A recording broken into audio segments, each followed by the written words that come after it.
Philosophy is our ability to gather knowledge and sort through it and decide what's valuable. To develop a philosophy about life, a philosophy about our health, a philosophy about our family relationships, a philosophy about economics. And if you develop the right philosophy, that's what helps to set this sail so that in 6 years it takes you where you want to go instead of winding up like I did that first 6 years of my economics, broke, no money, empty bank account. The right philosophy. Now let me give you a couple of philosophies to consider. Here's the first one. It's called the philosophy of the poor. And here it is. Poor people usually spend their money and invest what's left. That's the philosophy of the poor. Now here's the philosophy of the rich.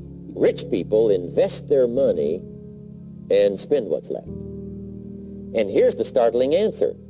It really doesn't matter what the amount is. What's most important is not the amount. What's really important is the philosophy. So I would ask you to adopt this philosophy of spending after you have invested. Invest first, then spend. And I've got a little formula that I'm going to share with you. Now, what should a child do with $1? I mean, there's a lot of debate going on, I'm sure, across the country on what a child should do with $1. Here's one opinion. It's only a child and it's only $1. What difference does it make? Well, in my opinion, it makes all the difference in the world. A person's economic future starts with a child with $1. Somebody says, oh, no, you're only young once. Let him spend it all. Well, when would you hope that would stop? Somebody says, well, wait till he's 50 and broke like me and, and then he'll learn. Well, no, we don't want to wait that long. If I would have known earlier than age 25, I would have changed. In high school, if they would have had classes called Wealth 1, Wealth 2, I'd have taken both classes. I would not have waited until age 25. So, the earlier the better. So, what should a child do with $1? Here's the simple premise to begin with. Don't spend it all. And if a child wants to spend the whole $1, you got to say, hey, don't spend it all. Don't spend it all. They'll say, why not? It's my $1. I earned it. You say, I know you earned it, but don't spend it all. They'll still say, why not? Say, let me show you why not. So you put them in your car, take them to the other side of town, and show them where people live that spend the whole $1. Just drive them around. Kids learn best by visual. Just drive around and say, would you like to live here? Kid says, no. Would you like to live like these people live? Kid says, no, no. Then you can't spend the whole $1. So, kids will get the message. So, take them to the other side of town and show them around, unless you already live there, and then just show them around. Anyway, don't spend the whole $1. Now, let me give you my best view of what to do with $1. And I promise you, if you started at age 15, now if you're over 15, right, you've still got plenty of time. You still got 20 years. If you're 30, you still got 20 years. I mean, you still got plenty of time to start what I'm about to share with you. What to do with $1. Here's my first bit of advice. Never spend more than 70 cents. Never spend more than 70 cents. Now, you got to pick some number, and the number you pick is going to be determined by your philosophy. It's going to be determined by what you've been taught or your experience teaching yourself. When I first met my teacher, Mr. Schoaf, I was at about 110% of each $1. I'm down at budget finance, hawking my furniture and my car one more time. And then I learned a whole better formula for financial independence. Number one, don't spend more than 70 cents. Now, kids say to me, well, okay, what do I do with the other 30 cents? And here's what I teach them. 10 cents for charity. Charity or church, or helping people that can't help themselves. 10 cents to support worthy projects. Projects that you feel good about. 10 cents out of every $1. It's called being generous with part of what you've taken out of society. Now, in my opinion, nothing teaches us character better than generosity. No class, no teacher, no book teaches character better than generosity. And the best time to start is when the amounts are small And I know if kids learn these lessons well, they'll give a dime out of a dollar, help people that can't help themselves, support worthy projects. Or if you belong to a church, they teach tithe, peace of. That's very important. Now, because when the amounts get larger, sometimes it's a little more difficult. You know, giving 100,000 out of a million, someone says, oh, if I had a million, I'd give 100,000. I'm not sure. That's a lot of money. So the time to start is when the amounts are small. 10 cents out of a dollar. Okay, next 10 cents I call active capital. Active capital means do something to make a profit. Active capital. Set aside a portion of your income.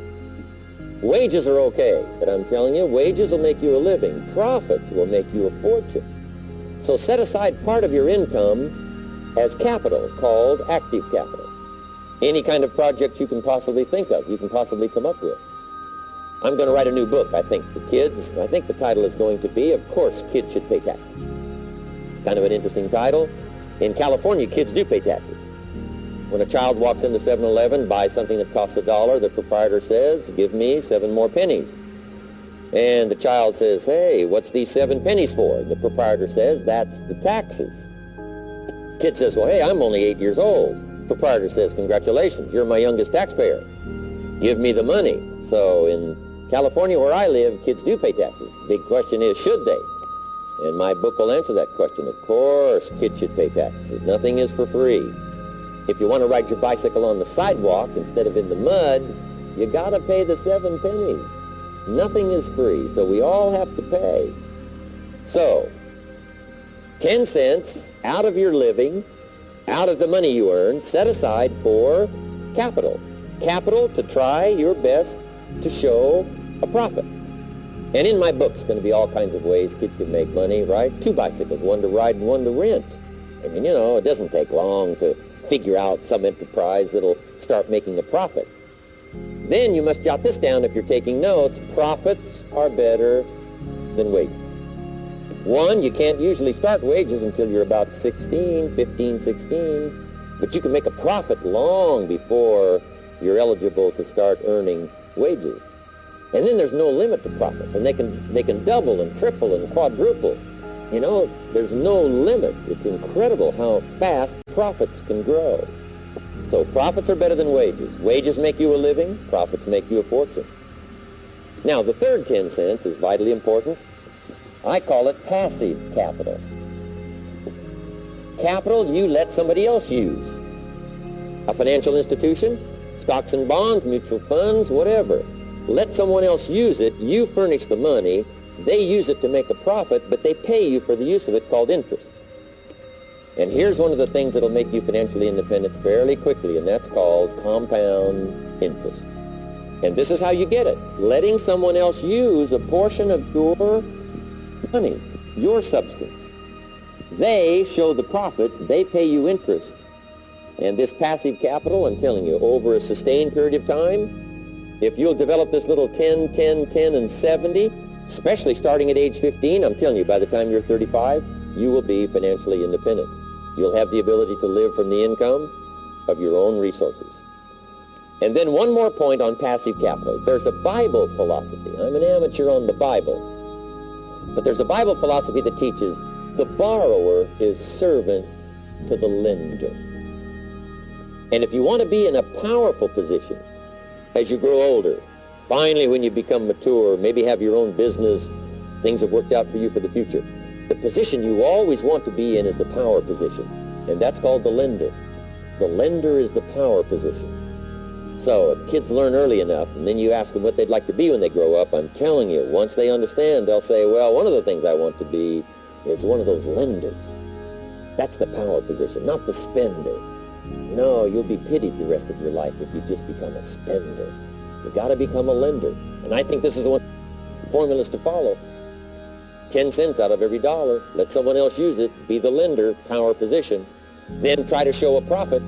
Can't we teach our children how to take $1, search the neighborhood, find a broken wagon, pay $1 for it, bring it home, you know, clean it up, sand it until it's clean, paint it red till it shines, straighten out the wheels till they're true, take it back to the neighborhood, sell it for $5? Anybody can do that. Now, does the child deserve $4 profit? And the answer is yes. Society now has a mended wagon. And that's what America's all about. Finding something, touching it, making it better, making a profit, taking part of your resources, helping people who can't help themselves. Let someone else use it to make a profit. Some projects require more capital than one person has. Exciting. And then let them pay you for the use of it. America's had this philosophy now all these years. Communism has taught all these years capital belongs in the hands of the state, not in the hands of the people. We've been teaching all these years capital belongs in the hands of the people, not in the hands of the state. And we turned out to be right. Capital in the hands of the kids, capital in the hands of the people. Enterprises that make a profit, enterprises that grow. It's the hope of our future. So that little simple formula, I hope, will help you. Now, one more key on financial independence, and that is attitude. Attitude. Here's number one. I used to say, I hate to pay my bills. My teacher straightened me out on that. He said, let's see, Mr. Rohn, what you hate to do is pay $100 on an account and reduce your liabilities and increase your assets. I said, well, no, not if you look at it that way. He said, well, it all depends on how you look at it. So wouldn't you love to pay your bills, reduce your liabilities, increase your assets? You got to have that kind of attitude.